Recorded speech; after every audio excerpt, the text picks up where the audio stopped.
Welcome to another video about Sisir. In this video, we will discussing about the clamping modifier in the hair module.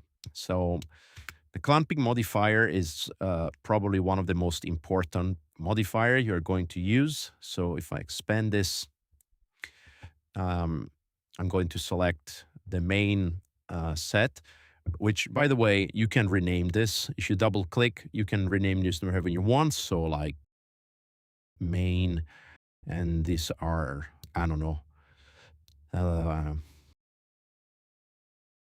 forehead, I don't know, some whatever you want. You can also rename the layers if you want to.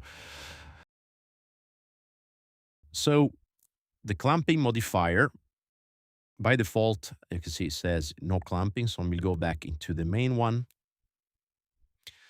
The drop-down menu, you can choose between guides and random. So if you click on guides, obviously your hair are going to clamp to your guides, which are these guides right here. I can, if I click on show guides, it's a little bit hard to see. Let me change the color here to, I don't know, like a dark green, so it's easier to see. You can see that it's clamping towards the guides. Each guide gets a clamp. What you can change here when you're clamping with the guides, you can change a few things. First of all, you have the flyaway percentage. So by default, it's 0. So the flyaway percentage, if you increase this, basically tells Sisir to add, let me disable the guides here. A percentage of hair will not be clamped. These are called the flyaways. And the flyaway amount slider will decide how far away from the clamp these flyaway are going to go. Then you get root tightness. So by default, it's 0. If you increase this, your clamp is going to clamp towards the root, as you can see, like here. And these sliders basically work same way as the hair thickness. You have your tip tightness. You can change how tight your hair are. I'm noticing some redness here. I think the tip thickness, it's a little bit too thin. Let me increase it. Okay, just enough to get rid of the redness. The redness means the tip are too small. So it's an indicator that tells you that the tips are too small. So the tip tightness can increase how tight. Let me just remove this. How tight the clamping is on the tip.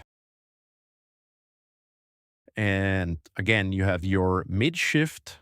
You can choose to modify the shape of the clamp. And the mid tightness as well can basically, you can shape your clamp the way that you like in this way. In the viewport, there is a show clamp ID.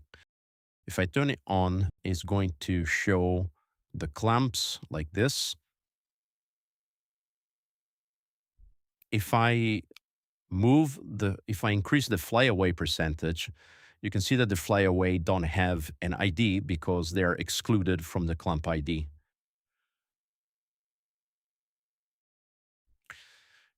You may have noticed that there is a sub clamp option. So if I turn this on, by default it's set to 2. I can increase this to like 3, 4, whatever we want. What this is doing, it takes each clamp and it's created a sub clamp of each clamp. So again, we can decide to have less clamp using the sub clamp with the sub clamp amount. So this, for example, if you set it to 0.5, half of the main clamp will generate a sub clamp. And then the sub clamp spread will decide how far the sub clamps will go.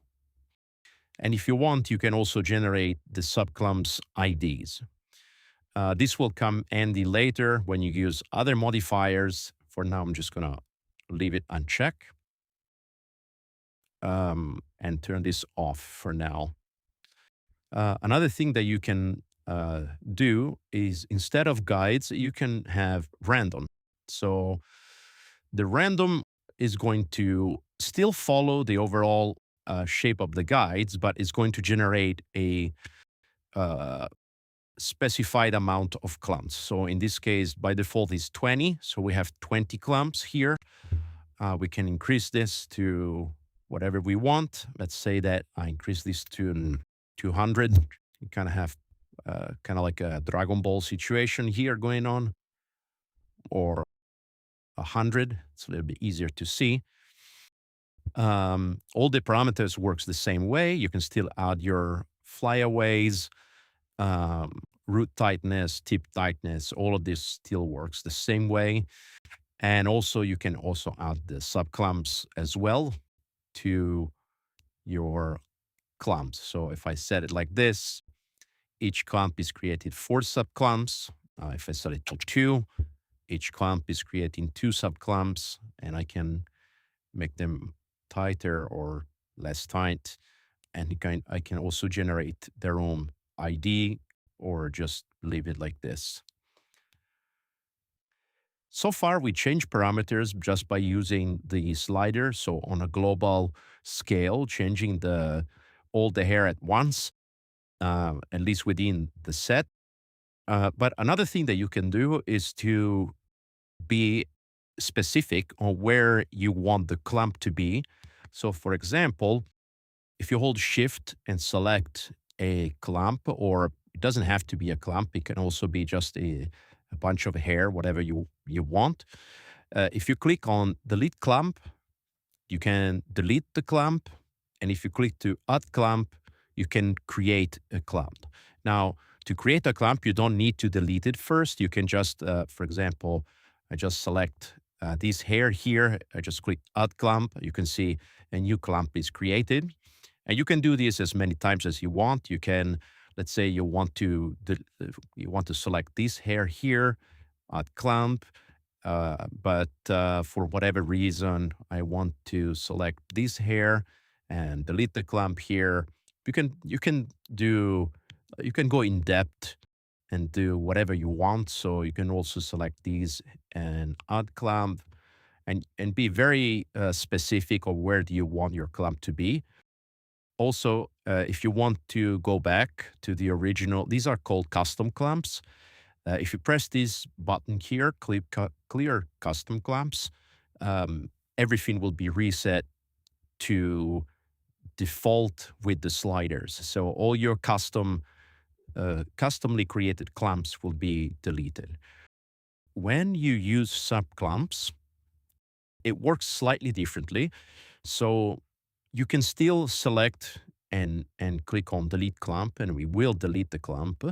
However, if you, let's say that you select, let's do these hair. If I create add clump now, you can see that there are 2 clumps, and this is because the subclumps modifier lives above the clumping. So if I change this to 3, for example, now I have 3. And if I, again, let's say I select these hair here and click on add clump, you can see that I have 3 subclumps because the subclumps lives on top of the modifier. So as you can see, it's working like the normal subclumps. Just something to keep in mind. If I uncheck this and clear custom clumps, everything goes back to default. So this is a very powerful way of deciding exactly where your clumps are going to go. Also, as you can see, if I turn on the clump ID, when you create custom clumps, they get their own ID as well, like this. So yeah, so this is a quick view on the clumps. If you want to try Sisir yourself, simply join the Discord. The link is in the description below. You can download it for free and use it as much as you want, as long as it's not for commercial use. Keep in mind that Sisir is very much a work in progress, so expect bugs, crashes, and other issues. But you can help me improve the tool by giving feedback, and also feel free to suggest more feature that you want to see implemented. So join the Discord and go download Sisir. I will see you there.